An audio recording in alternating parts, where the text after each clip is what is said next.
Security leaders spend most of their time focused on what's in front of them, things like threats and tools and budgets and the constant unending stream of alerts and attacks.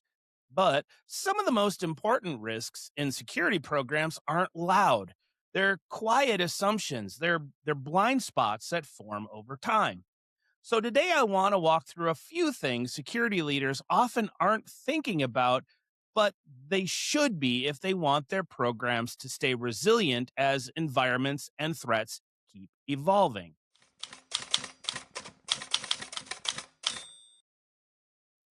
On paper, security architecture diagrams look clean. Identity flows are mapped, controls are layered, everything appears to be well protected. But environments in the real world evolve faster than diagrams. Permissions drift as technology evolves, exceptions accumulate as the business changes, and systems get integrated in ways nobody originally planned. One of the most important questions a security leader can ask is really quite simple. Does our architecture diagram still reflect reality? Because the gap between design and reality is where most attackers live.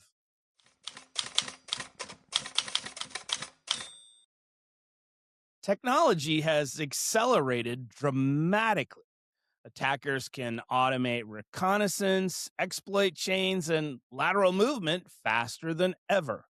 But organizations still make security decisions through committees and change boards and approval changes and meetings about meetings.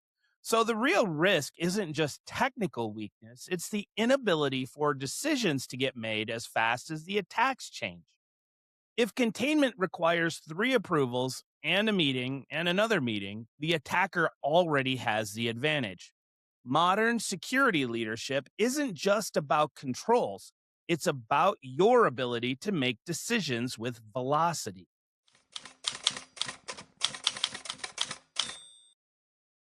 Most organizations believe identity is centralized, but identity now exists everywhere. Think about service accounts and SaaS applications, cloud workflow identities, API tokens, and automation accounts. And don't forget all of those AI agents that are now out there. Many of these identities never pass through Active Directory or Entra, whatever, which means a huge portion of your access surface might exist outside the systems you think you're managing. Identity isn't just a directory anymore. It's an ecosystem that must be protected everywhere it exists.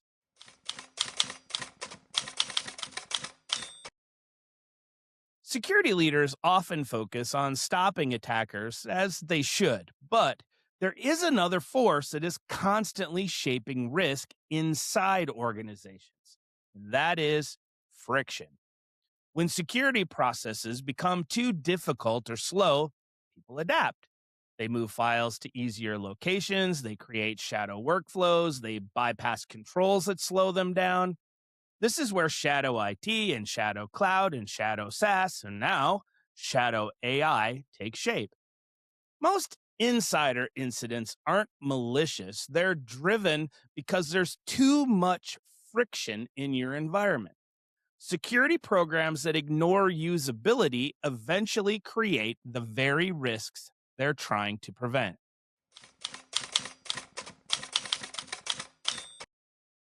Perhaps the most dangerous condition in security isn't weakness, it's confidence that hasn't been validated. The dashboards are all green, the controls appear deployed, reports look healthy.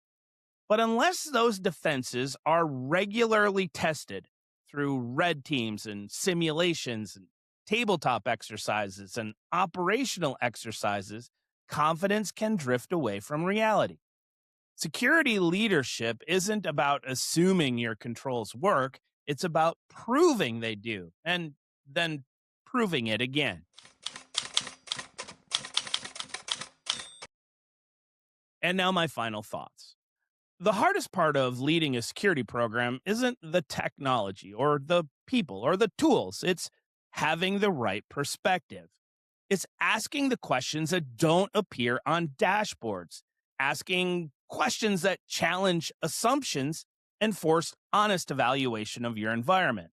Because security doesn't typically fail when something unexpected happens, it fails when leaders assume everything is working without verifying it and then verifying it again.